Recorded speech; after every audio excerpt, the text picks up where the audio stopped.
Adduunka waxaa ka socda dagaallo aan rasaas lahayn, dagaallo aan warbaahintu la socon ama aysan ka hadlinba, dagaallo maskaxeed oo lagu kala badinayo xog, sir iyo xeelad. Meel mugdi ah, qof magac cusub wata ayaa la fadhiya wasiir, ganacsade ama sarkaal ciidan, iyagoo u malaynaya inuu yahay saaxiib, balse dhab ahaantii waa sirdoon ama basaas qarsoon oo xog bixinaya ama raadinaya. Maanta waxaan gelaynaa dunida qarsoon, mid ka mid ah hay'adaha sirdoon ee ugu cabsida badan dunida uguna caansan, Mossad. Sidee bay u shaqaysaa Mossad? Sidee ayay ku helaan xogta? Sidee qof u noqdaa qof kale oo aan la aqoon? Kani ma aha filin, waa nidaam dhab ah oo hoos ka shaqeeya. Su'aasha ugu horreysa ee mawduucina ku soo qaadanayna waxa weeye: sidee ayuu u shaqeeyaa sirdoonka Mossad? Mossad waa sirdoonka dibadda ee Israa'iil. Shaqadoodu ma aha dagaal toos ah, waa dagaal xeeladeed ama xogeed ama sireed. Awoodda ugu weyn ee ay ku shaqeeyaan waa xog. Hubkooda ugu weyn ma aha qori, ma aha madaafiic, ma aha diyaarado, balse waa xog. Waxay rabaan inay ogaadaan halkee khatar ka iman kartaa, yaa qorsheynaya wax, maxaa socda ka hor intuusan dhicin. Haddii ay ogaadaan wax ka hor inta uusan dhicin, way ka hortagaan. Habka labaad ama waxyaabaha ugu weyn ee awoodda saaran waa dadka human. Waa tiirka ugu weyn ee ay Mossad ku shaqeyso, dhexdhexaadkana u ah waa dadka.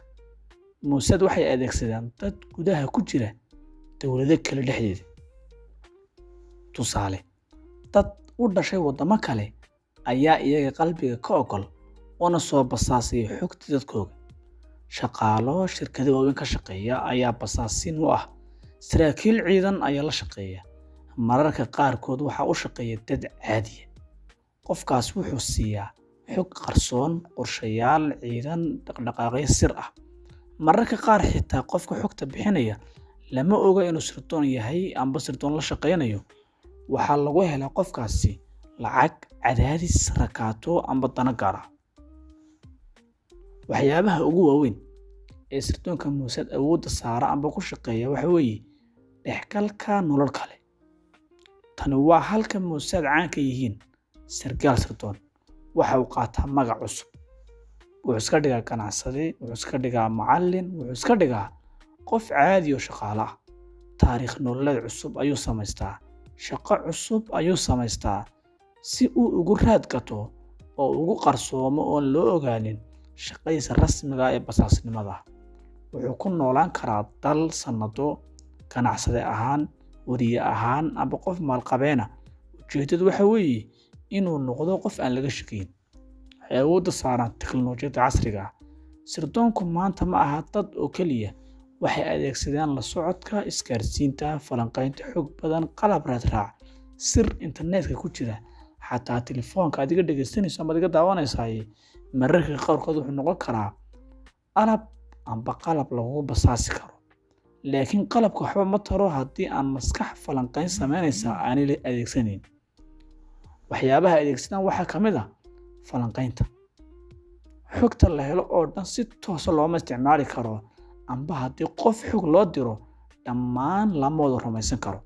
Waxaa jira khubaro kala saara runta iyo beenta, fahma waxay xogtu ka dhigan tahay, saadaaliya waxa dhici kara. Halkaas ayaa go'aan lagu gaaraa. Khatar ma jirtaa, tallaabo ma loo baahan yahay. Waxyaabaha waaweyn ee ay ku tiirsan yihiin waxa kaloo ka mid ah hawlgal qarsoon. Mararka qaar xog keliya kuma filna. Waxa ay fulin karaan hawlgallo sida soo saarista qof khatar ku jira, joojinta qorshe halis ah, la socod qarsoon. Wax walba way dhacaan si buuq lahayn.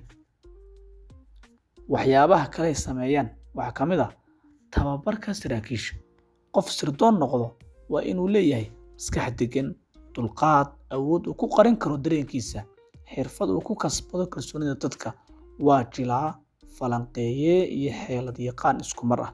Ugu dambeyntii, Mossad ma aha filin, waa shabakad dad ah, maskax falanqayn leh, sirdoon qarsoon leh, dagaal xeeladeed ama xogeed yaqaan. Dunida sirdoonka, qofka wax ogaanaya ka hor inta uusan dhicin isaga ayaa guulaystay. intaan mawduuca mid lamida ku kulmi doono nabad iyo assalaamu calaykum waraxmatullaahi wabarakaatu.